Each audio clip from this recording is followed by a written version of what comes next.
لبيك اللهم لبيك لبيك لا شريك لك لبيك.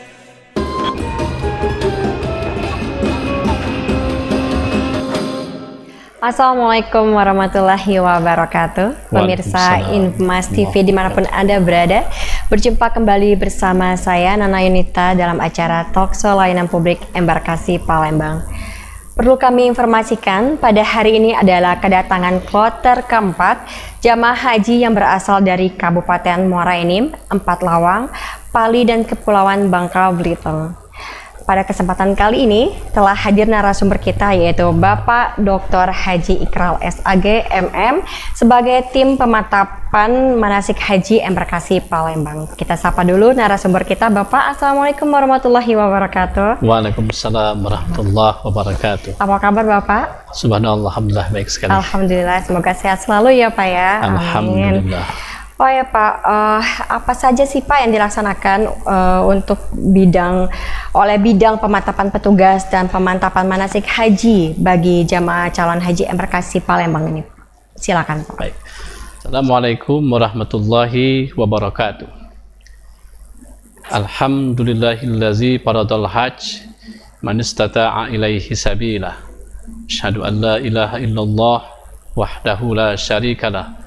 Wa asyhadu anna Muhammadan abduhu wa rasuluh la nabiyya wa la ba'dah. Allahumma salli ala sayyidina Muhammad wa ala ali sayyidina Muhammad. Para pemirsa Infmas TV Kanwil Kementerian Agama Provinsi Sumatera Selatan di mana saja berada, alhamdulillah pada siang hari ini kita dapat bertemu dalam rangka menjelaskan proses pelaksanaan pemantapan manasik haji dan petugas di Embarkasi Palembang yang kami ditunjuk sebagai tim pemantapan dan pembinaan jamaah haji. Pada kesempatan ini kami akan menyampaikan prosesnya alhamdulillah dari kloter pertama hingga yang ketiga pada hari ini kegiatan bimbingan manasik haji dan pemantapan petugas dapat berjalan dengan baik dan lancar tanpa ada halangan. Cuma hari pertama kendalanya memang ada, yaitu hari hujan. Pada asar hujan deras sampai waktunya itu jam 5:30 baru berhenti, sehingga bimbingan tetap dilaksanakan di masjid. Kita melaksanakan teori dengan praktek sekedar jam. Tapi alhamdulillah walaupun begitu kita dapat menjelaskan semua rangkaian rukun dan wajib haji serta rukun dan wajib umroh dengan baik dan jamaah dapat menerimanya dengan baik pula. Nah, proses pelaksanaan bimbingan ini ada dua. Yang pertama, bimbingan kepada petugas kloter yang dibantu oleh ketua rombongan, ketua regu, dan pengurus tim pembimbing haji daerah dan tim kesehatan haji daerah. Itu juga kita ikutkan dalam bimbingan pemantapan petugas. Ini dalam rangka petugas kloter itu kan ada 4 orang. Ditambah dengan TPHD dan TKHD serta Karom dan Karu. Ini kenapa kita perlu bentuk dalam rangka membantu proses penyelenggaraan ibadah haji dalam kloter tersebut. Ini yang kita namakan teamwork, sehingga mereka ini nanti bekerja sama membantu apa kebutuhan, apa yang mesti dilaksanakan dalam rangka menunaikan ibadah haji bagi jamaah pada kloter tersebut. Yang kedua, bimbingan manasik haji untuk jamaah. Nah, sebelum berangkat ke Tanah Suci diberangkatkan dengan pesawat Saudi Arabia Airlines, itu semua jamaah haji yang masuk Embarkasi Palembang ini kita berikan bimbingan manasik haji yang terakhir di Embarkasi. Ini juga dalam rangka kita mengingatkan. Kami yakin para jamaah sudah mendapatkan bimbingan manasik haji yang dilaksanakan oleh Kementerian Agama melalui KUA, melalui Kementerian Agama Kabupaten Kota se-Sumatera Selatan. Nah, ketika dia masuk asrama haji ini kita laksanakan bimbingan kembali, kita ingatkan kembali, selalu kita cas mereka itu. Ini bentuk kepedulian pemerintah. Diharapkan semua jamaah haji itu mampu melaksanakan rukun dan wajib haji itu dengan baik dan sempurna, sehingga pelaksanaan sempurna itu diharapkan haji mereka menjadi haji yang mabrur. Adapun pelaksanaan bimbingan manasik haji ini kita mulai startnya itu di asrama haji. dari mereka berangkat menuju pesawat, kita bimbing doanya, terutama ihram. Karena kita di Palembang, embarkasi Palembang ini kan gelombang kedua. Mikot makaninya itu di Jeddah. Sehingga semua jamaah yang melalui embarkasi Palembang sudah harus memakai ihram. Wajib ya Pak? Wajib. Ini dalam rangka, karena sampai di Jeddah itu jamaah tidak banyak waktu. Berbeda dengan dahulu. Ada waktu 1 atau 2 jam, sehingga masih ada waktu untuk mandi, untuk berganti pakaian. Nah, sekarang tidak. Sampai di Jeddah nanti kondisi para jamaah sudah berihram. Nah, memang masih ada 1-2 orang yang mungkin ada penyakit kencing netes masih pakai celana dalam bagi yang laki-laki. Itu bagaimana Pak? Nah, itu boleh-boleh saja. Cuma tetap kita ingatkan, tolong pembimbing ibadah, ketua rombongan, ketua regu, dan semua jamaah saling ingatkan. Saya katakan kepada jamaah, banyak-banyak nolong orang, banyak-banyak ingatkan orang. Insya Allah Allah bantu dan Allah ingatkan kita. Dipermudahkan dan itu semua. penanaman etika kepada jamaah. Nah, sehingga silakan saya. Tapi itu hanya 1 atau 2 orang. Ini juga kita maklumi, dikhawatirkan kalau ada kencing netes kan. Takutnya ihramnya kan terkena najis, sehingga nanti akan mengurangi kesempurnaan atau bisa katakan juga tidak sah karena ihramnya bernajis. Nah, tapi alhamdulillah itu sampai saat ini tidak ada yang terjadi. Kita pantau terus melalui grup ya, para ketua kloter, pembimbing ibadah dan karub-karub. Sejauh ini saya yang sudah sampai ke Mekah tidak ada halangan ya. Nah itu kita bimbing pakai ihram di embarkasi, juga kita latih juga pada saat manasik itu ketika mau naik bimbingan doa-doa. Utamanya kepada jamaah, memang kalau buku doa ini tidak ada yang hafal. Ada juga yang hafal, tapi tidak semua jamaah kan mampu menghafal ini. Sehingga kita bimbing juga doa-doa ringan seperti doa ketika naik pesawat, ketika doa duduk di pesawat, ketika doa pesawat mulai bergerak. Itu semua ada di buku paduan yang telah dibuat oleh Kementerian Agama. Ini nanti diberikan satu-satu ya Pak? Ya, semua jamaah mendapatkan ini. Ketika dia menerima tas bagasi, tas tenteng, sudah ada bukunya ini. Jadi kalau jamaahnya sebelum berangkat rajin membaca ini, dia tidak hafal, tapi dia lancar. Oh, saya mau berangkat, doanya Bismillah. Misalnya Bismillahirrahmanirrahim wa mursaha inna rabbi laghafurur rahim, itu kan mudah. Nah, ketika mereka mau naik pesawat, ketika duduk di pesawat, semua ada doa-doa itu, dan itu juga bisa juga dipimpin oleh karom atau pembimbing ibadah yang telah kita tuju. Nah, kemudian sampai di situ juga pelaksanaan bimbingan manasik di pesawat itu jangan khawatir, kita punya mock up. Nah, di situ para jamaah sudah latihan. Jadi yang belum pernah betul naik pesawat, di situ kita latih bagaimana cara memakai seat belt. Mock up itu adalah pesawat yang iya, replika pesawat. Ya, replika pesawat. Pesawat yang betul-betul pesawat betulan. Ya, nanti kalau ibu mau ke sana boleh lihat foto-foto sana. Kalau kita berfoto di situ persis dalam pesawat. Itu kita kenalkan dengan jamaah. Jadi prakteknya di situ. Kan ada videonya. Jadi bagaimana praktek tayamum di pesawat, praktek sholat jamaah takdim qashar di pesawat ataupun takhir ya. Kemudian praktek bagaimana cara menggunakan toilet, cara memasukkan tas kabin atau bagasi kita di kabin pesawat, semua dilatih di situ. Nah, ini luar biasa.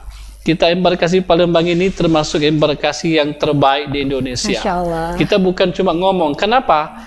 Yang terlengkap tuh Sumsel loh. Kita punya replika pesawat, replika Ka'bah yang seukuran dengan di kota Mekah, dan punya sa'i yang persis di sa'inya di kota Mekah. Nanti Ibu Nana kalau masuk situ tuh kalau saya rasa di Mekah betul itu. Masya Allah. Nah, jadi semua jamaah itu kita bimbing mengikuti alur itu. Jadi ketika mereka nanti naik pesawat, saya kemarin sudah dibimbing oleh Pak Ustadz Ikral misalnya begitu, bagaimana masang seat belt, duduk di pesawat dengan membaca doa. Kemudian ketika mau bertayamum, di sini tempat tayamumnya, bagaimana tata cara sholat jamaah qashar sudah dilatih.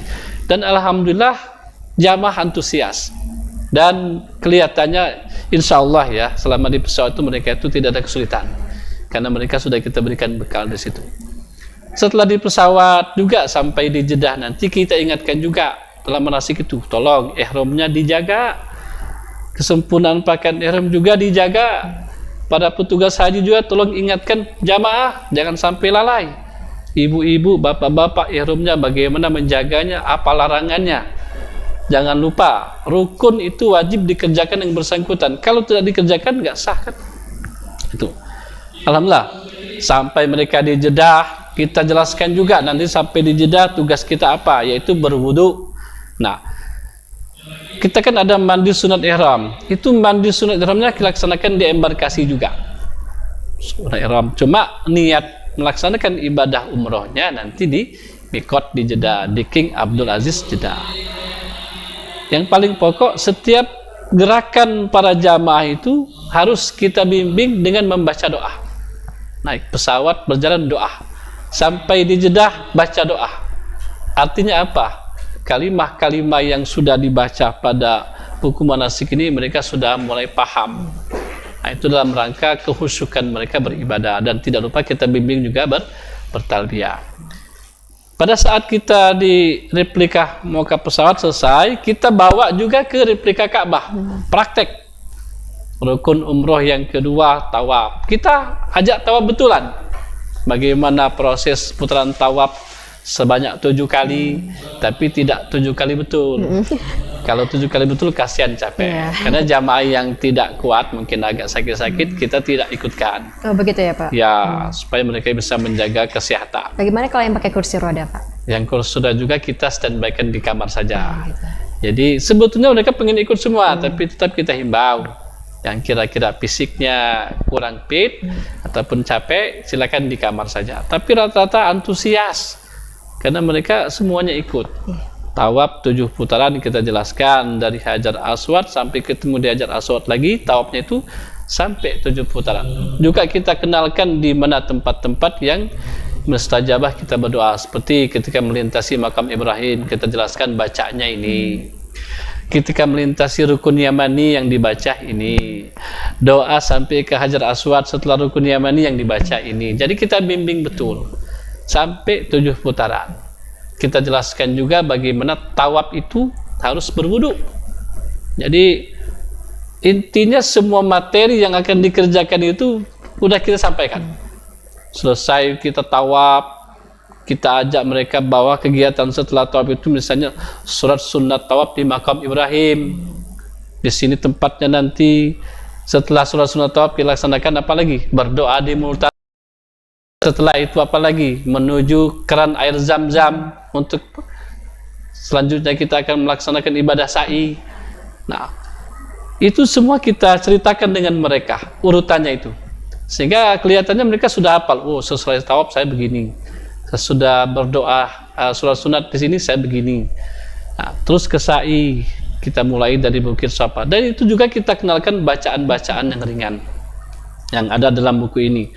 Nah, tidak lupa pula kita sampaikan dengan jamaah selama tawaf, selama sa'i, boleh membaca doa-doa yang lain untuk kebaikan dia dunia akhirat. Kita bimbing juga berdoa yang baik-baik. Mungkin ada titipan keluarga, tetangga, kita sampaikan juga dengan mereka. Intinya bimbingan manasik ini betul-betul kita terapkan seperti mereka nanti akan melaksanakan di Mekah itu. Karena kita punya tempatnya itu, ada pesawat, ada replika Ka'bah, ada sa'i, jadi luar biasa. Dan kami tim pembimbing juga tidak kesulitan, tinggal menjelaskan saja. Ini di sini bacanya ini, mereka baca sendiri. Ini di sini bacanya ini. Nah, jadi itu. Selesai mereka sa'i sampai pelaksananya rukun umroh dan rukun haji serta wajib haji, itu kita jelaskan semua.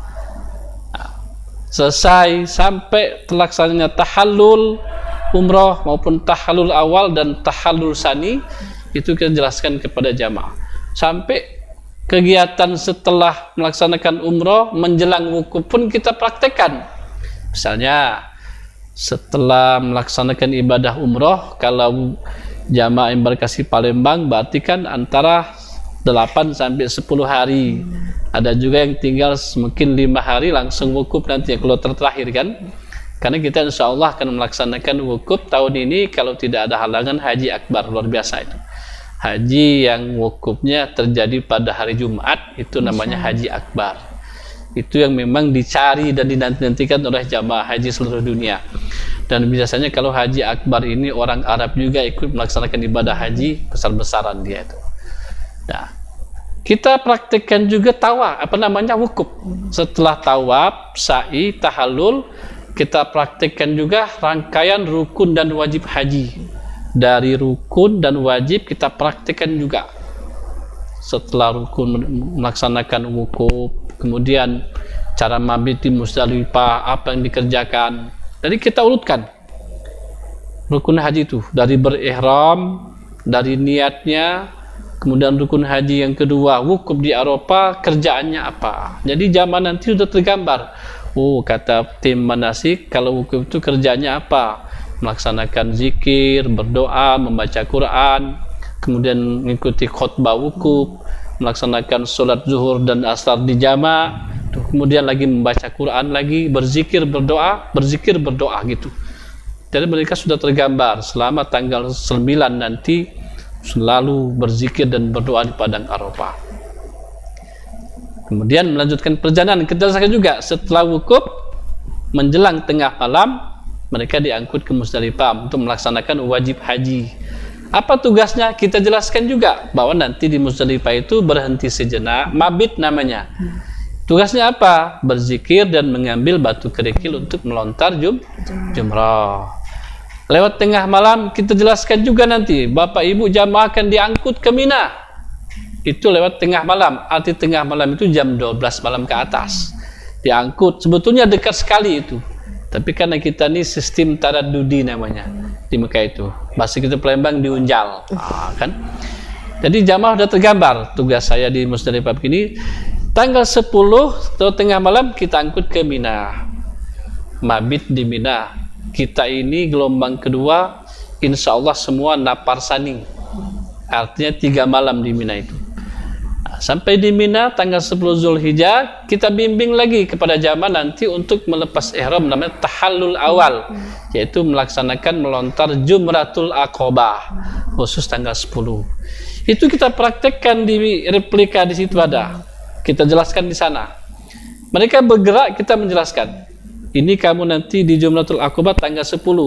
Selesai melontar, berdoa menghadap kiblat, tahallul awal untuk melepas ihram, mengganti dengan pakaian yang biasa, kembali ke tenda. Itu terus kita jelaskan di tenda selama 3 hari berturut-turut, 11, 12, 13. Ini kita jelaskan. Wajib haji yang keempat itu melontar jumrah, ketiga jumrah. Jadi tanggal 11, 12, 13 yang dilontar tuh, kalau yang tanggal 10 cukup Jumratul Aqabah. 11, 12, 13 kita jelaskan dengan jamaah. Itu yang dilontar ula, wusta, Aqabah. Hari ke-13, 3 hari sana jamaah kembali ke kota Mekah, meninggalkan Mina untuk melaksanakan rangkaian rukun haji yang ketiga, tawaf ifadah. Nah, di sini jamaah sudah tergambar bahwa nanti pulang di Mina itu akan melaksanakan tawaf ifadah di Mekah. Terus kita jelaskan dengan langsung praktek tawaf. Habis tawaf ifadah dengan segala persyaratan dan kewajiban yang mesti jaga, seperti kalau tawaf dijelaskan harus berwudu. Kalau batal jangan ragu-ragu ngomong sama pembimbing, jangan khawatir. Itu juga kita tanamkan. Karena ada jamaah yang takut ditinggalkan. Ada itu. Waktu tawaf nggak mau ngaku dia, kentut misalnya, tapi dia nggak ngaku sama petugas, sehingga pada saat sudah tawaf, sudah tahallul ngomong, aku tadi kentut. Nah itu diulang kembali, Pak? Harus diulang kalau terjadi itu. Tapi ini jamaah kita katakan, kalau ada rasa batal waktu tawaf, jangan diam, ngomong dengan petugas. Berwuduk kembali. Jadi berwuduk dulu, akan dibimbing oleh petugas, yang lain terus tawaf. Nanti kita kasih tahu dengan jamaah, jangan khawatir, Bapak ambil wudhu. Kalau wudhu kan gampang, di keran air zam-zam bisa. Langsung kembali tawaf, meneruskan dapat putaran keberapa tadi terus. Jangan diulang lagi. Kalau diulang dari awal, nanti batal lagi, ulang lagi, nggak selesai kan? Itu.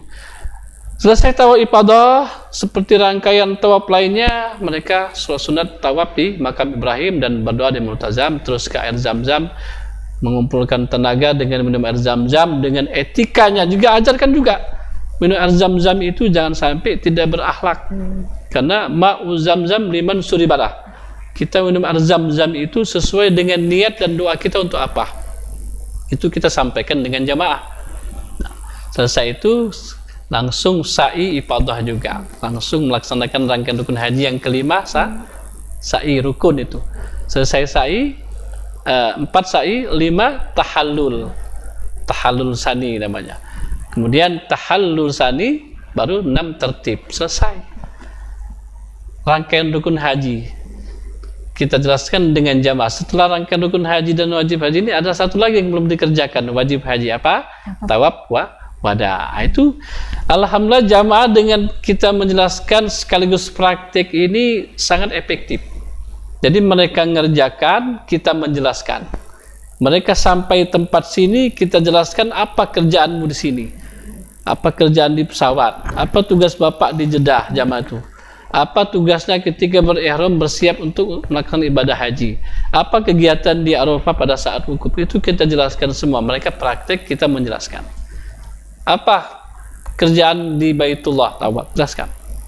Sampai melontar jumrah pun kita jelaskan, langsung melontar dengan batu beneran di sini bisa dipakai itu.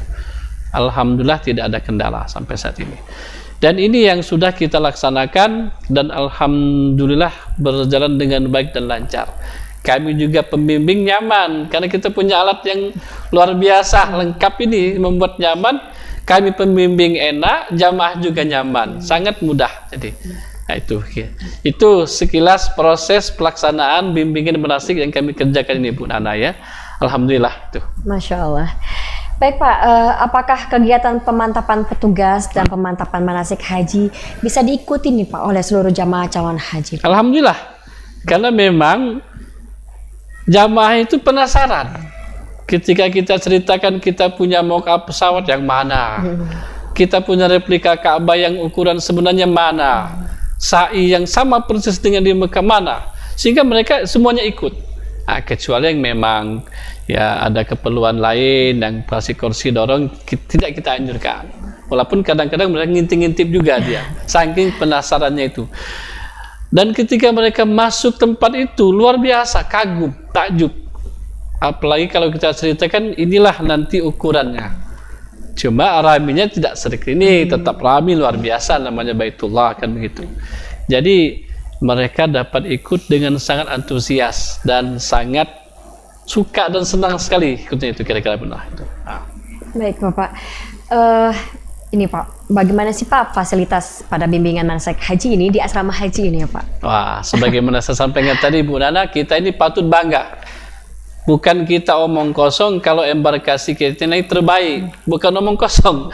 Silakan berapa banyak provinsi yang mengadakan studi banding dengan kita. Bahkan mungkin belum mampu mereka membuat seperti punya kita. Ada replika pesawat, ada replika Ka'bah, ada replika sa'i. Jadi bukan omong kosong kalau provinsi lain itu memuji kita, dan kita juga bukan omong kosong kalau kita membanggakan fasilitas yang lengkap yang dimiliki oleh embarkasi Palembang ini. Bahkan kita kan Pak Gubernur sudah merencanakan membangun hotel bintang 5 kan di sini kan, belum selesai kan? Nah itu. Ini salah satu untuk apa? Ini dalam rangka memberikan pelayanan kepada jamaah, meningkatkan pelayanan terus. Karena setiap tahun jamaah ini meningkat terus, bahkan kosnya pun meningkat. Maka kewajiban kita sebagai pemerintah, pelayan masyarakat, meningkatkan juga bagaimana supaya pelayanan juga ditingkatkan. Karena jamaah juga merasa terlayani dengan baik, sehingga pelaksanaan ibadah haji pun dilaksanakan dengan baik dan sempurna, pulang dengan haji yang mabrur tentunya. Alhamdulillah. Baik Pak. Nih Pak, apakah ada kendala nih Pak selama bimbingan manasik haji jamaah calon haji ini Pak? Oh iya, selama bimbingan manasik haji ini kendala yang signifikan dikatakan tidak ada sama sekali bisa. Hanya saja waktu hari pertama sebagaimana saya sampaikan tadi hujan. Kalau hujan memang jangan khawatir. Pertama pelataran Ka'bah itu licin, walaupun hujannya sebentar. Kalau dia sudah waktunya agak menjelang asar, kita nggak melaksanakan bimbingan, cukup di masjid saja. Itu solusinya. Tapi di masjid juga kita bisa praktik loh, bisa praktik juga, praktik yang sekedarnya tapi bisa mengena seperti yang kita jelaskan tadi. Jadi sampai saat ini kendala yang signifikan saya kira nggak ada sampai saat ini. Mungkin faktor cuaca saja, Pak. Hanya faktor cuaca saja. Dan peralatan kita juga bagus. Kita punya speaker yang dikalungkan, ada megafon. Luar biasa yang milik kita ini, semua lengkap. Kita mau pakai yang mana, semua bisa dipakai untuk menunjang pelaksanaan bimbingan tersebut ya. Baik Pak nih, closing statement, silakan Pak. Ya. Para pemirsa Inmas TV, Kanwil Kementerian Agama Provinsi Sumatera Selatan, kami dari tim pemantapan petugas dan bimbingan manasik haji merasa sangat bahagia dan bangga bisa dilibatkan langsung sebagai tim di sini dalam rangka memberikan melayani para tamu-tamu Allah, Duyufullah wa Duyufur Rahman. Terima kasih sekali kepada Bapak Kakanwil, Bapak Gubernur, dan semua yang terkait dengan pelaksanaan ibadah haji ini. Luar biasa. Kami bangga bisa ikut melayani para Duyufullah wa Duyufur Rahman ini di embarkasi ini. Semoga bermanfaat bagi para calon haji berasal dari embarkasi Palembang. Kita doakan semoga mereka mampu melaksanakan semua rangkaian rukun dan wajib haji, rukun dan wajib umroh dengan baik dan sempurna, serta diberikan Allah kemudahan, keselamatan, kelancaran, dan pulang dengan selamat kembali ke tanah air dengan membawa haji yang mabrur. Amin ya rabbal alamin. Wallahul muwaffiq ila aqwamit thoriq. Assalamualaikum warahmatullahi wabarakatuh. Waalaikumsalam warahmatullahi wabarakatuh. Terima kasih Bapak. Sama-sama. Demikianlah talk show layanan publik embarkasi Palembang pada hari ini. Saya Nana Yunita beserta kru Inmas TV pamit undur diri. Wassalamualaikum warahmatullahi wabarakatuh. Waalaikumsalam warahmatullahi wabarakatuh.